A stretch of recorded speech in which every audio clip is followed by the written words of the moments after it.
Members of Parliament emerged from an informal parliamentary session known as the Speaker's Kamukunji with no concrete agreement on how to meet the constitutional clause that requires that at least a third of the members of the next National Assembly be from either gender. Formulating a workable mechanism has proved tricky, and a constitutional amendment bill that was to be debated this afternoon had to be shelved to give room for more consensus building. We have made it very clear to members that it is not really a women's issue. What we have at hand is a national issue. If the National Assembly will not have at least 117 women members, then it will be rendered unconstitutional. Let Kenyans know what it will cost them if they don't elect women. Because remember, affirmative action is only done if women are not elected. So Kenyans have the choice to elect women, and we don't need any, we would not need even to be discussing this thing, but we're only discussing it because we have not had good history of women being elected. One of the proposals submitted by Yatta Member of Parliament Charles Kilonzo is that more women be elected from the 47 counties through affirmative action. And some of them are suggesting that it might help if we were to have each county electing 2 women instead of 1. That would give us about 94 women who are elected through a democratic and competitive process.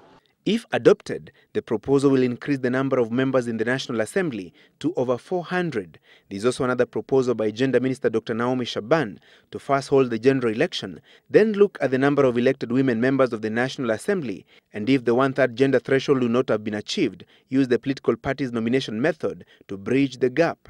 We have agreed that we must meet with that requirement before we must amend the constitution. As far as that issue is concerned, there are very many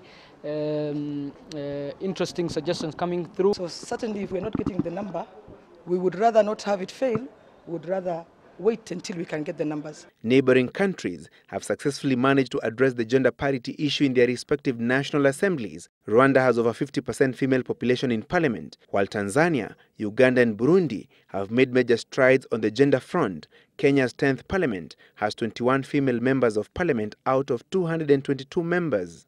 So we are a regional superpower as a country, but when it comes to gender issues, we are a regional dwarf, because our parliament as it stands now is just at 9.8%. We're less than 10%.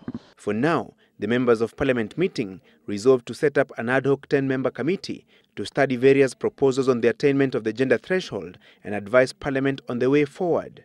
The Constitution provides that the next National Assembly shall have 350 members, that is 290 elected members of the National Assembly, 47 women representatives to the National Assembly, 12 nominated members and the Speaker, meaning if the 2/3 threshold was to be met, then at least 117 men or women must be members of the National Assembly. Francis Gachuri, Citizen Live at 9, Nairobi.